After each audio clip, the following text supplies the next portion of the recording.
have to and has to নিয়ে আজ আমাদের এই class. This class is very important for the very weak students, especially those who don't know how to use have to and has to. Don't worry because I'm here to help you. So keep watching the video without talking because today's video is very important video. You can see I have written use of have to and has to. আমরা যদি has to এর ব্যবহার জানতে চাই তাহলে আগে আমাদের বুঝতে হবে have to এর ব্যবহার। প্রথমে আলোচনা করতে পারি have to নিয়ে। You can see I have written two sentences on this whiteboard. I have to go, আমাকে যেতে হবে।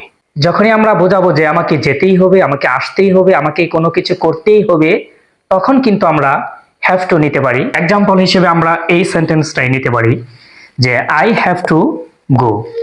go মানে কি যাওয়া, go is a verb. তাহলে I have to go, আমাকে যেতে হবে। তার মানে হচ্ছে যে আমাকে যেতেই হবে। ওকে, I have to go now, আমাকে এখন যেতে হবে। I have to go, আমাকে যেতে হবে। আপনি বলতে পারেন যে I have to go tomorrow, আমাকে আগামীকাল যেতে হবে। I have to go at 2 p.m, আমাকে দুপুর 2টার সময় যেতে হবে। I have to go at 5 p.m, আমাকে বিকেল 5টার সময় যেতে হবে। এভাবে কিন্তু আপনি বাক্য মেক করতে পারেন।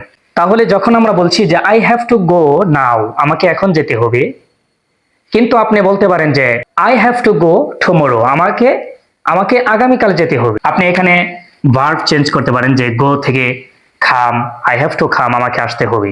এখানে আমরা সুন্দর একটি ভার্ব নিতে পারি, সেটা হচ্ছে attend, ATTEND, attend। attend মানে উপস্থিত হওয়া বা অংশগ্রহণ করা। ওকে, তাহলে আমরা বাক্যটা মেক করি।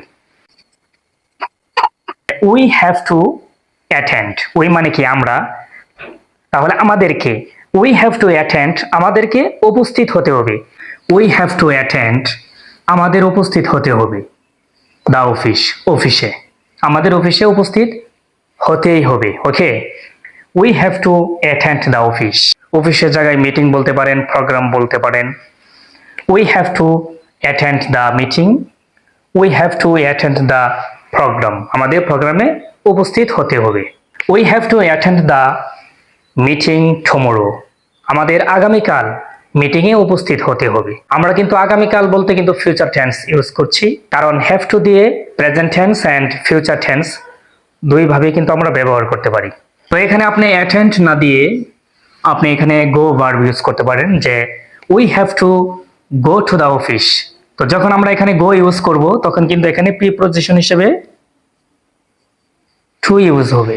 ওকে, we have to go to the office, we have to go to the office now, আমাদেরকে এখন অফিসে যেতে হবে। We have to go to the office tomorrow, আমাদের আগামীকাল অফিসে যেতে হবে।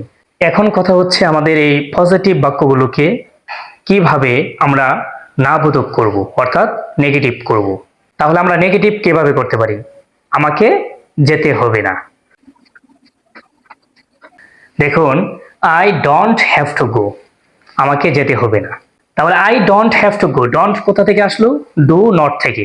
ওকে, I don't have to go, আমাকে যেতে হবে না। তো নাও ইউজ করে দিতে পারেন যে I don't have to go now, আমাকে এখন যেতে হবে না। I don't have to go tomorrow, আমাকে আগামীকাল যেতে হবে না। ওকে, এখানে আপনার সাবজেক্ট চেঞ্জ করতে পারেন। You don't have to go, তোমাকে যেতে হবে না। You don't have to go, তোমাদেরকে যেতে হবে না। Okay, we don't have to go, আমাদেরকে যেতে হবে না। They don't have to go, তাদেরকে যেতে হবে না। কিন্তু যখন বলবো যে হি অর শি, যে তার যেতে হবে না, থার্ড পারসন সিঙ্গুলারে বাক্য মেক করব, তখন কিন্তু আর ডোন্ট ইউজ করা যাবে না। তাহলে তখন আমাদের ইউজ করতে হবে কি? যেহেতু আমরা থার্ড পারসন সিঙ্গুলারে বলছি যে হি হ্যাজ টু গো, তার যেতে হবে, তো হ্যাজ টু ইউজ করছি। তো যখন আমরা এই পজিটিভ বাক্যকে নেগেটিভ করব তখনই কিন্তু আমাদের হি অথবা শি, এক কথায় থার্ড পারসন সিঙ্গুলারে আমাদের কি করতে হবে? ডোন্ট ইউজ করা যাবে না। না বোধক করলে, না বোধক বাক্যে আমাদের ইউজ করতে হবে he or she doesn't have to গো, তার যেতে হবে না। হি দিয়ে একজন ছেলে বোঝান, শি দিয়ে একজন মেয়ে বোঝান। ওকে, তো এনি নাম ইউজ করতে পারেন, ধরেন আব্দুর রহিম অথবা Abdur Rahman. Abdur Rahman doesn't have to গো, আব্দুর রহমানের যেতে হবে না। হি doesn't have to go, she doesn't have to গো। দেখুন কত সুন্দরভাবে বাক্য মেক করছেন। এখন এই বাক্যগুলো দিয়ে আমরা কিভাবে প্রশ্ন করব, যে আমাকে কি যেতে হবে, তোমাকে কি যেতে হবে, তাদেরকে কি যেতেই হবে, কিভাবে আমরা এগুলো প্রশ্ন করতে পারি। তো প্রশ্ন যখন করব তখন আপনার আমার বুঝতে হবে যে ডু দিয়ে প্রশ্ন করতে হবে। কেন ডু দিয়ে প্রশ্ন করতে হবে? যেহেতু আমরা যখন নাবোধক বাক্য মেক করছি তখন কিন্তু বলছি I don't have to go, আমাকে যেতে হবে না। তো ডন্ট আমরা কোথা থেকে পেলাম? ডু থেকে কিন্তু পেয়েছি, যে ডু নট। তাহলে আমাদের ডু দিয়ে কিন্তু প্রশ্ন করতে হবে। কিন্তু আমরা যখন মাস্টের ব্যবহার করেছি, যে আই মাস্ট গো, আমাকে অবশ্যই যেতে হবে বা আমি অবশ্যই যাব। নেগেটিভ বাক্য যখন মেক করছি, I mustn't go, I must not go, I mustn't go, তখন কিন্তু আমরা প্রশ্ন করেছি মাস্ট দিয়ে, যে মাস্ট আই গো, আমি কি অবশ্যই যাব বা আমাকে কি অবশ্যই যেতে হবে।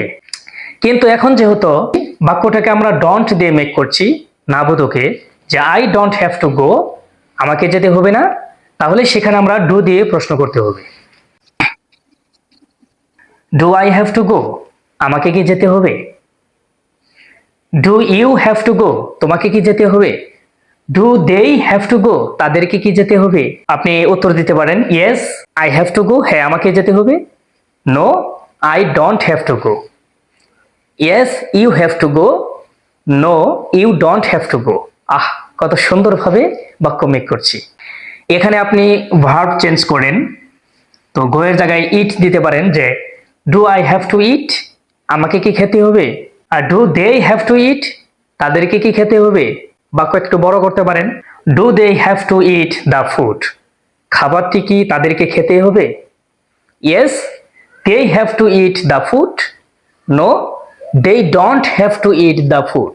কত সুন্দরভাবে কিন্তু বাক্যগুলো আমরা মেক করছি। এখন কিছুটা দ্বিধাদ্বন্দ্বে পড়বো, সেটা হচ্ছে যে থার্ড পারসন সিঙ্গুলারে আমরা কি ডু দিয়ে প্রশ্ন করব।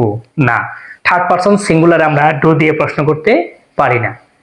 কেননা কারণ আমরা যখন থার্ড পারসন সিঙ্গুলারে বাক্য মেক করছি নেগেটিভ, তখন কিন্তু আমাদের বলতে হচ্ছে যে শি ডাজন্ট হ্যাভ টু গো, তার যেতে হবে না। যখন আমরা নেগেটিভ উত্তর দিচ্ছি যে হি অথবা শি ডাজন্ট হ্যাভ টু গো, তো ডাজন্টটা কোথা থেকে আসলো? ডু থেকে কিন্তু ডাজ হয়েছে, আবার ডাজ নট থেকে কিন্তু ডাজন্ট হয়েছে। আর ডু এর সাথে কিন্তু ইয়েস যুক্ত করতে হবে। তো এখানে আমরা এক্সাম্পল হিসেবে নিতে পারি,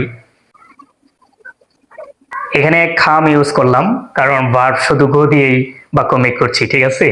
তো খাম, খাম মানে কি আসা, ওকে। তাহলে ডাজ হি হ্যাভ টু খাম, তার কি আসতে হবে। ডাজ শি হ্যাভ টু খাম, তার কি আসতে হবে। Does Abdur Rahim have to come, Abdur রহিমের কি আসতে হবে। Yes Abdur Rahim has to come, তখন কিন্তু আবার কি বলতে হবে, হ্যাজ টু ইউজ করতে হবে। তো যখন আমরা পজিটিভ বাক্য মেক করব থার্ড পারসন সিঙ্গুলারে, তখন কিন্তু হ্যাভ টু বললে হবে না, হ্যাজ টু বলতে হবে। কারণ আমরা কিন্তু হ্যাজ টু আগে ইউজ করেছি থার্ড পারসন সিঙ্গুলারে। ক্লাসটা কিন্তু খুব মনোযোগ সহকারে করতে হবে, কথাগুলো কিন্তু খুব মনোযোগ সহকারে বুঝতে হবে, বোঝার চেষ্টা করতে হবে, তাহলেই আপনি বাক্য মেক করতে পারেন। কিছুটা পেস রয়েছে, কারণ যেহেতু আমরা থার্ড পারসন সিঙ্গুলারও বাক্য মেক করছি, কারণ পুরোটাই আলাদা। থার্ড পারসন সিঙ্গুলার যখন আমরা বাক্য মেক করব, নেগেটিভ বাক্য, পজিটিভ বাক্য, প্রশ্নবোধক বাক্য, এগুলো সমস্ত কিছুই কিন্তু আমরা আলাদা পাচ্ছি। তাহলে does he have to come, তো যখন আমরা প্রশ্ন করছি তখন কিন্তু আবার হ্যাভ টু দিয়ে প্রশ্ন করছি, হ্যাজ টু ইউজ করা যাচ্ছে না। তাহলে does he have to come, তার কি আসতে হবে। Yes he has to come, no he doesn't have to come. তো যখন আমরা নেগেটিভ করলাম তখন কিন্তু আবার হ্যাজ টু ইউজ করা গেল না, তখন আমাদের করতে হচ্ছে কি হ্যাভ টু। হ্যাভ টু দিয়ে কিন্তু আমরা না বোধক করছি যে he doesn't have to come, না তার আসতে হবে না। You can see the best book, আপনার একটি বই দেখতে পাচ্ছেন আমার হাতে। This is my spoken English book, I have written this book for the very weak students. আমি বইটি লিখেছি অতি দুর্বল শিক্ষার্থীদের জন্য, because I am not highly educated person. হ্যাঁ, আমি উচ্চ শিক্ষিত ব্যক্তি নই। এই বইটি একেবারে স্টেপ বাই স্টেপ সাজানো হয়েছে স্পোকেন ইংলিশের জন্য, বেসিক লেভেলের জন্য। দুর্দান্ত বই এটি। হ্যাভ টু, হ্যাজ টুর যে ব্যবহার রয়েছে, এই ব্যবহারগুলো দিয়ে কিন্তু এই বইটিতে ব্যাপকভাবে আলোচনা করা হয়েছে। মানে অনেক উদাহরণস্বরূপ দেওয়া হয়েছে, আপনারা সেগুলো নিয়ে প্র্যাকটিস করতে পারেন। এই হ্যাভ টু, হ্যাজ টু এবং must, must have, should, should have, can, could, may, ক্যানের যে পার্থক্য রয়েছে সমস্ত কিছুই কিন্তু এই বইটিতে পাবেন এবং আপনারা অতি সহজে প্র্যাকটিস করতে পারবেন। Thank you for watching my videos. Thank you so much. Have a good day. আল্লাহ হাফেজ।